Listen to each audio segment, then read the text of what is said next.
दोस्तों, भोजपुरी के दबंग स्टार खेसारी लाल यादव के साथ अब काम करेंगे मनी मिराज।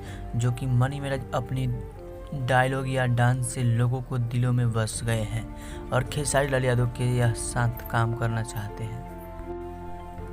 इस बात को लेकर खेसारी लाल यादव और ही ज़्यादा उत्सुक और खुश नज़र आ रहे हैं। मनी मिराज के डायलॉग एक्शन बहुत ही ज़्यादा लोगों को पसंद है।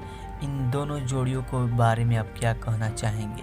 अपनी राय कमेंट बॉक्स में ज़रूर दें और वीडियो को लाइक कर दीजिए और मेरे चैनल को सब्सक्राइब कर लीजिए ताकि ऐसे ही मज़ेदार वीडियो का नोटिफिकेशन सबसे पहले आप तक मिल सके। मनी मिराज के पास कम से कम 3 मिलियन सब्सक्राइबर है और उनके कोई भी वीडियो पे 10 मिलियन से कम व्यूज नहीं है।